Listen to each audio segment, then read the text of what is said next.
Ready? Alright, hello, I'm Richard Crump, I'm the editor of Accountancy Age. This is our usual Friday afternoon live slot. I'm still filling in for the unestimable Kevin Reed, who's in Butlins this week. I think it's important to say, probably currently doing face painting with the kids. So enjoy your holiday, Kevin.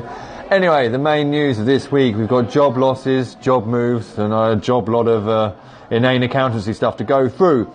The big job losses are 11,000 jobs to go, probably at BHS, which collapsed into liquidation, was to be liquidated this week, along with Austin Reed, another retailer, with the loss of 1,000 jobs, and more importantly, the loss of one job at Accountancy Age and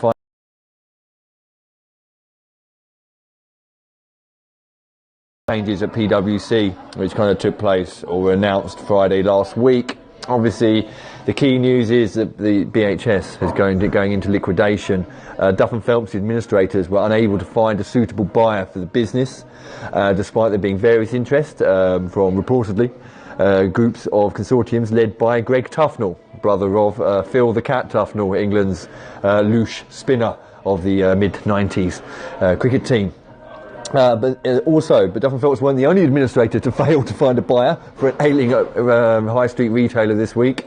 You also had Alex Partners trying to find buyers for Austin Reed.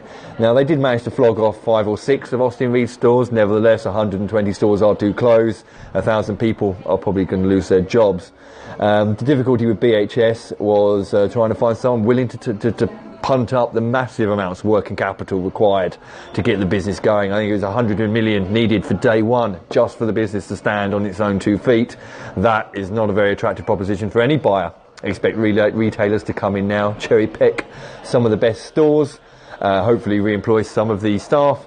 Well, there is one type of exclusive we've got over Accountancy Age about the BHS collapse, and this is a message for you over at Duff and Phelps if you're trying to reclaim money for creditors.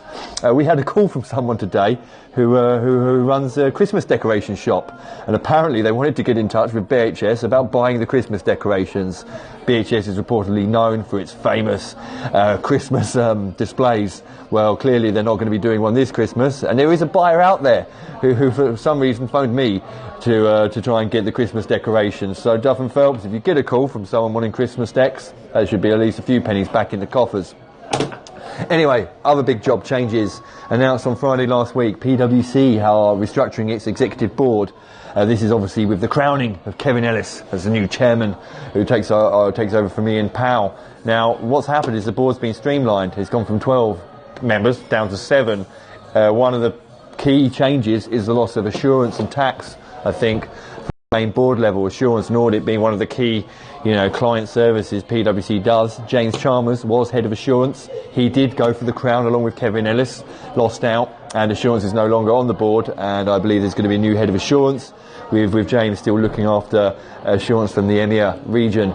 I'm sure the things are not connected. And the real change, I think, comes with trying to put the client services into a different area, reporting to a head of client services who now sits on the board itself.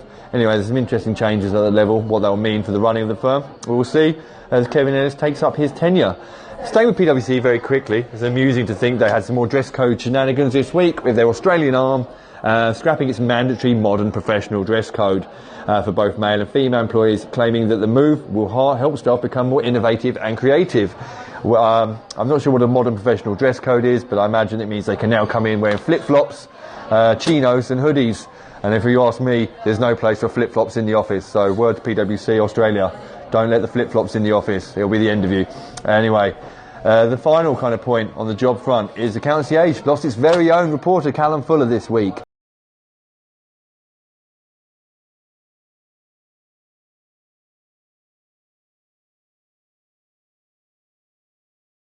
Richard Crump. Anyway, Callum is, after 4 really good years here, being a great reporter, is moving on. I would say I wish him well, but I don't. He's going to our rival, CCH. So while he should have, I wish him good luck in his new role. Not too much good luck, though, as we will technically be competing with him.